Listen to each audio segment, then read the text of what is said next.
12'simiz oldida qanotli normalniy pachoq bo'lgan, ko'rish mumkin. Ikkita chiziq pachoq tushgan va oldida eshigimizdan pachoqlangan. Inshaalloh shuni radnoga qoldirib beramiz. Tepa tomoniga ham pachoq bo'lgan, chiziq pachoq tushgan. 3 kun vaqtimiz ketadi, egalariga chotki qilib topshiramiz.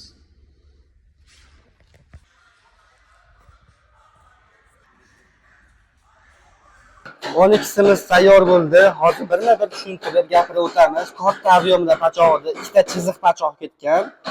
Oldi eshigimizdan mana shu joyi pachoqlangan edi. Mana shu joylarini ham kraskalar shilingan edi. Pachoqni ideal chiqarib kosmetika qilib berdik. 95% chiqqan, 5% o'xshamagan joyini olib ko'rsatib o'tamiz. Ular mana bu joyi kosmetika bo'lgan, ko'rish mumkin, izi bilinib turadi. Mana bu joyi yorilgan joyini ko'chirib tashlaganmiz. Katta ko'chgan, shu joyni ham mana bu kosmetika qildik.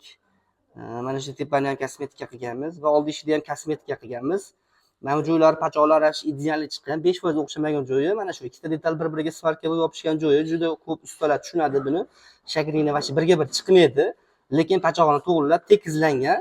Yaqindan ko'rsatishga harakat qilyapman, imkon qadar tushuntirib o'tamiz.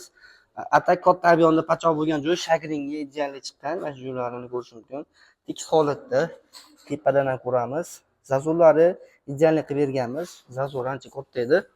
Ko'rish mumkin. Shu ishimizga 3 kun vaqtimiz ketdi. Inshaalloh endi egalariga topshiramiz.